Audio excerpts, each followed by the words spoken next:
నమస్కారం గంటారావానికి స్వాగతం. ఆంధ్రప్రదేశ్ ఉన్నత విద్యామండలి ఖాతాలను స్తంభింపచేసిన స్టేట్ బ్యాంక్ ఆఫ్ హైదరాబాద్ పై పరువు నష్టం దావా వేస్తామని మానవ వనరుల శాఖ మంత్రి గంటా శ్రీనివాసరావు వెల్లడించారు. గాంధీ వర్ధంతి సందర్భంగా మంత్రి పల్లె రఘునాథ్ రెడ్డితో కలిసి సచివాలయంలోని మహాత్ముని చిత్రపటానికి పూలమాల వేసి నివాళులర్పించారు. ఖాతాలను స్తంభింపచేయడానికి తెలంగాణ ప్రభుత్వ వైఖరే కారణమన్నారు. మొదటి నుంచి ఏపీ పునర్విభజన చట్టాలకు వ్యతిరేకంగా వ్యవహరిస్తున్నారన్నారు.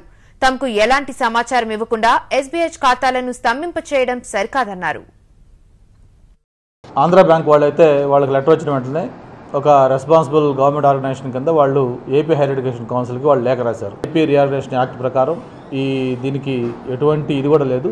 హైయర్ ఎడ్యుకేషన్ కౌన్సిల్గా ఉన్న ఏపీ హైయర్ ఎడ్యుకేషన్ కౌన్సిల్కే పూర్తి రైట్స్ అని చెప్పని మనం చెప్పడం, ఆ తర్వాత దాన్ని ఆంధ్ర బ్యాంకు పంపిస్తే ఆంధ్ర బ్యాంక్ వాళ్ళు కూడా వాళ్ళు లీగల్ ఒపీనియన్ తీసుకున్నారు.